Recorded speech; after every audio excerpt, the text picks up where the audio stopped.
Welcome everyone to my channel. If you haven't been here before, pull up a seat, sit down. We are going to talk about YuYu Hakusho, Volume 3 by Yoshihiro Togashi. Oh my god, this one actually starts kicking it off. You meet the rest of Yusuke's team, the rest of the cast, the cast. The rest of the main cast that are most important, okay? Don't care about the rest. You meet the rest of them. Okay? Okay. So, in the flesh, Yusuke Urameshi is back. When the teenage delinquent surprised the underworld by dying heroically, he was given a chance, just one, to return to life. Now, having passed his trials in the spirit world, Yusuke is back in his body and ready to reclaim his turf from the other street punks. But for someone who's been to hell and back, a normal life on the streets is no longer possible. Yusuke picked up some otherworldly powers while he was dead, and the underworld is about to offer him a job as its official supernatural detective. Dun dun dun dun dun. My spirit detective comes alive.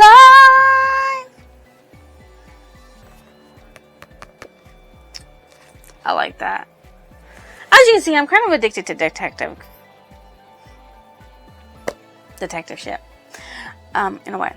So, Yusuke comes back and he's just living out his life. He meets somebody who thinks is a fortune teller, who tries to tell him things we all know it's Botan. I mean, like, if you can't tell that Botan, I don't know what it is, it's Botan. And he hears some things about some people, some high schoolers, junior high schoolers, that are coming onto his turf, okay? And he don't like that. So he goes to see what it's about, right? Okay? So he goes to see, and he's like, oh, that dude has horns. And then he wants to watch, because they're trying to do something to Kuwabara about stealing and theft. But of course, Kuwabara doesn't steal. He brings something with receipts. And he's made to bow. And it's all for a lovely cat. I mean, like, I'd probably do that kind of stuff for a cat, too. Kuwabara is like, he wants to beat up Yusuke Urameshi, and he is a very big punk. But he's also got a big heart. Yusuke's got a big heart, too. But Yusuke hides it so much fucking better than Kuwabara does. So they go outside to this side area, and this dude threatens to poke the cat's eye out with a lit cigarette. And that's when Yusuke comes in and rescues him, of course, and decides that all of them are going to get into a big ass fight. So he knocks out the bad guy. A demon comes out of it. He grabs the demon, and he finds out that he has been offered the job of being a spirit detective, and that was actually his first task. Finding that parasitic demon. Yay! Botan reveals herself. So, his mother is obsessed with waking him up too, because obviously he was dead, and he's like, oh, great. That. So, then he goes back to school. He's talking to people. He doesn't actually want to be in school, but he goes. And he skips school. Well, skips class, PE class. And this guy, Iwamoto, who doesn't like him, goes into Yusuke's class and steals things from his classmates, pocketing a pen and talking about incinerating the rest. So when after PE, when they can't find things, Iwamoto comes in, tries to beat him up, and that's when Koema comes in. Oh no, we have a big major thing. 3 items have been stolen by 3 demons. You have to go and find them. It's an emergency. He's like, oh, dude, he's like, I'm in trouble right now. And he's like, oh, use your new spyglass and see that, see-through glass, and see the item there. And so he pulls it out, and Iwamoto goes, no, tries to say it's mine, there's lots of them, but he says, really? But this dude in my class says it's one of a kind. And he says he lost it. Oh, no, he told me to ask it, hold on to it, he doesn't remember. So he's like, I need to get more revenge. And so that's when he learns about the ray gun, which is called the spirit gun. But it's a ray gun for me. Okay? And then he goes out hunting for the criminals. You have Goki. Goki here. You have short little Hiei here. And then you have Krama. Now, Goki doesn't matter. He don't matter. It's the other two that really matter, because they're the rest of the cast. Yusuke, Kuwabara, Krama, and Hiei. Well, technically there's like one more cast member, but she'll come in. Don't worry, she'll come in.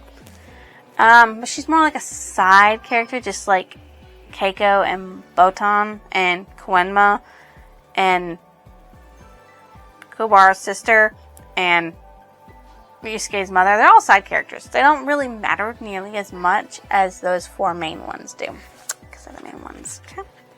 So, they are actually the criminals that he has to hunt down. Goki is a demon who likes to sit there and eat children's souls. Usually he tears them about the bodies to get the souls, but with this little orb thing, with this orb right here, this orb can suck out souls easily and cook them, and he can eat them so much easier. And that's the first one he goes after. Of course, this all tells you how Koenma's father will destroy the world when he finds out his favorite treasures are stolen. Goki whoops his ass first, and then Yusuke decides he's got to go back and whoop his ass. He's given another tool, which is a power enhancer tool, but he's told that Goki's body is steel. It's kind of hard. And he's like, well, we got to go save all these kids' souls. We've only got 24 hours to defeat the dude. So he goes and he fights him again, a second time. But the second time, he actually wins. How? Well, he sticks a piece of a tree inside of Goki's mouth as he opens Yusuke. He literally tries to eat him. And then points spirit gun and shoots spirit gun into Goki's mouth. Probably killing him, but that's okay. Goki doesn't need to live. He also sits there and interrupts their little conversation where all 3 of them split off. Well, technically, Kurama splits off because he got what he wanted. And he is like, oh, Spirit Detective, you will be trouble, so I'm going away.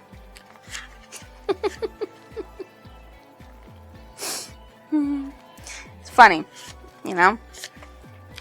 And then his next one, as he's walking injured by Goki, right? He meets Kurama. Kurama's like, in 3 days, I will give back the mirror. Just give me until then. And he's like, well, he didn't seem like a bad person. I think I can trust him. Because of the way he said it, the way he looked, the way his eyes were. It made me believe him. And I do. So 3 days later, Kurama comes back and he says, like, I want you to meet somebody. He brings him to meet his human mother. And that's when he tells him the story about how he used to be a Yoko. A fox of great age that had attained supernatural power, mainly a spirit fox, and that he was injured by a human weapon. Well, it wasn't a fox that became a spirit fox, that became a demon fox, because he aged up.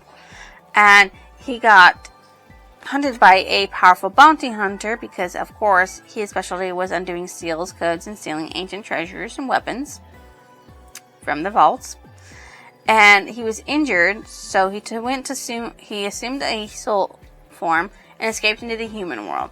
And he implanted himself into an unborn baby who didn't have a soul yet.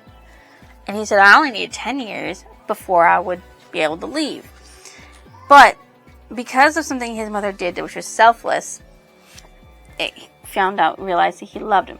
So he fell, went back, and almost hit on glass, and his mother put out her arms and cut herself up to save him from that. And that was like, I realized I love my mother. So this is what I'm going to do. I'm going to sit there and ask this mirror to save her life because she's dying, and then I'll surrender myself. And he's like, well, won't she? She's like, won't she be alone though? No, she's got a boyfriend. She'll be fine. So it finds out she's in critical condition, turned for the worst, and so he asks the Mirror of Darkness to take his life to grant those women health and happiness, and it agrees. But then Yusuke's like, take half my life, or take my life instead. And Kurama's like, why are you doing this? He's like, you ever see a mother despairing over her lost child? No woman should suffer such agony. But he's doing it to his own mother again. And instead of taking either of their lives, he grants the wish and allows them to both live. Because he's like, some people do jump in without thinking. But would I still be called the Mirror of Darkness if more people who made wishes had been like you? His mother, Suichi, as she calls him, mother lives! Yay! Isn't that so fucking wonderful? And now it's Hiei's turn. So Hiei has a sword that can turn humans into demons that he can control and use. So he decides to snatch up Keiko and slice her in the forehead with the sword to turn her into his demon that he was going to use. Calls Yusuke out, says, give me those treasures and I'll give you back Keiko. And he's like, you moron, I can just fight you now that our deal's done and get the treasures. And he's like, he is like, you moron, I slashed her with the sword. She's going to turn into my slave. And so Botan's like, wait, I can hold the eye back from opening, you fight Hiei. And he smacks Hiei around. Hiei gets serious. Look at his serious form. His serious form. And then he smacks Yusuke around. He goes to stab Yusuke. But, look who shows up. Kurama does. As a way to repay Yusuke for saving his life, he gets himself stabbed to save him. Of course, they miss all his vitals, so he was fine. He's a demon. It doesn't really matter. He blinds Hiei and blinds Hiei's third eye. Says he'll be weak for now, but you still have to fight him. So they're going back and forth, trading blows, and that's when Yusuke realizes he's a little too fast for me. So he shoots off his ray gun. He dodges, and while he's shuffling himself one way, Hiei's following him, and then he gets hit in the back by a mirror. So here's the mirror, right? Here's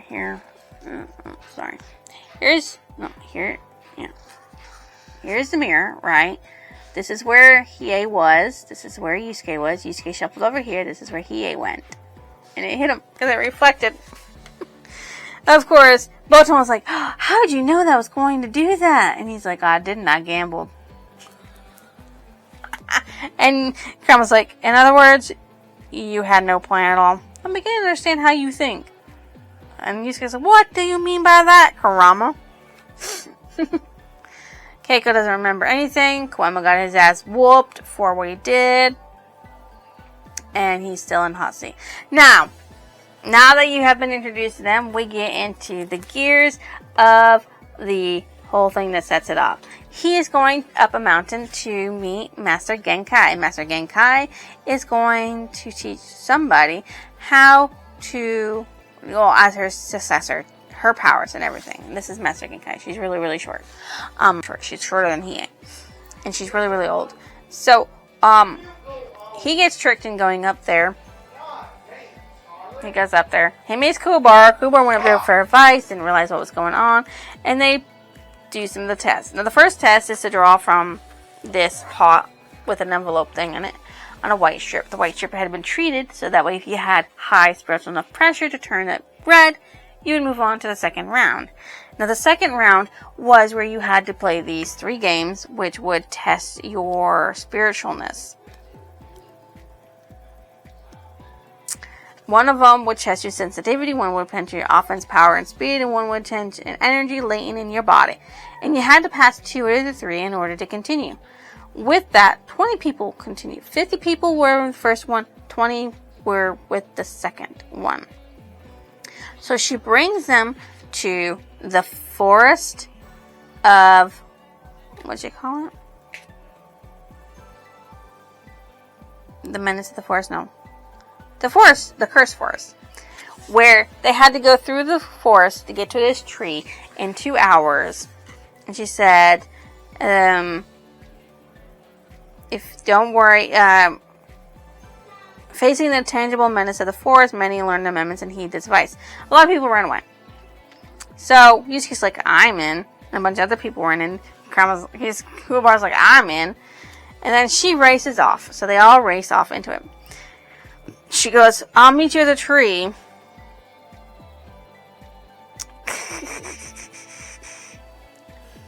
She's like, if you keep up with me, you'll get there quicker. So she makes it there. An hour later, nobody shows up. She checks on their progress. Kubara's in first place. He's going in a direction where he senses certain things, and that's wonderful. 10th place for Yusuke. He walks straight into a nest of bats, which is the Batmaster. And he has to sit there and literally fight the Batmaster. When the 2 hours are up, she says she has 7 finalists, but immediately after that, Yusuke comes out and says, so much for taking the straight path. And she's like, you took the straight path, but what about the Batmaster? He's like, oh yeah, him. I had trouble, but don't worry. I conquered him. She's like, okay, you're something. So there are 8 finalists, and one of them is a man named Rondo, who is an evil demon who has killed 99 martial art masters, stolen their powers, and he wants the 100th one to be Genkai's. And he's killed people experimenting with his powers, humans at that too. So now, out of the 6 contestants that are there, because we don't count Kubara here, he is definitely not one of them.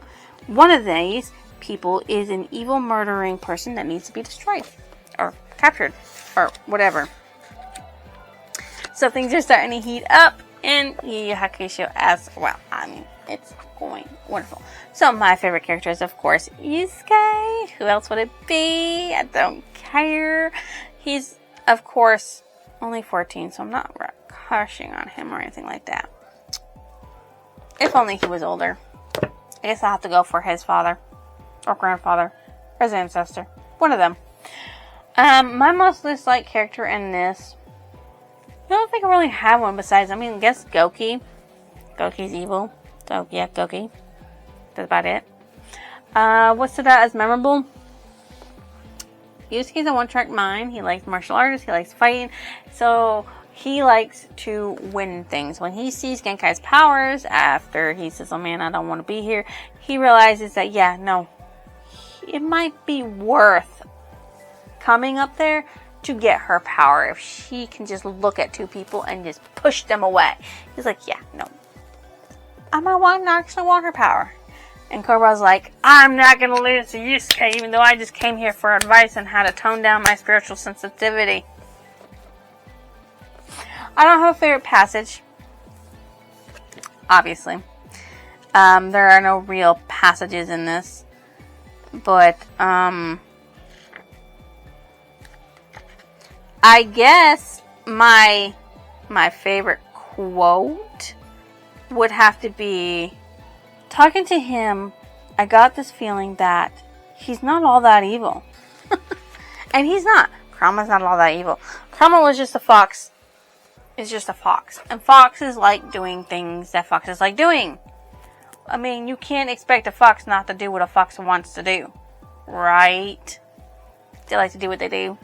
They're just that way. Okay? So, yeah. Yeah. I like that Yusuke figured out that he wasn't evil. What did I think about the ending of this volume? I am so happy we're kicking off with the little fight tournament between the 8 finalists for Master Genkai. Oh my god, it's getting better. What did this remind me of? Bleach. Oh, mainly. Tournament books, I guess, too. I don't know. This is part of a series called YuYu Hakusho. Of course, there are only actually 19 volumes to this. It's not as many as you would think. It's actually one of the shorter ones that I have. So, surprise there. I rate this a 5. I'm rating everything YuYu Hakusho 5. I don't care what you say, what you want from me. I'm rating all of them as a 5. They're all 5s. 5. Every manga volume for this is going to be 5. 5, 5, 5, 5, 5. Because Yusuke is my boy. He's my... I watch this anime. I will watch his anime every day if I could. Reluctant Spirit Detective, who does an awesome job. So, if you guys think I deserve a like, comment, and your lovely sister, why don't you go ahead and drop it down below. I will see you next illusion.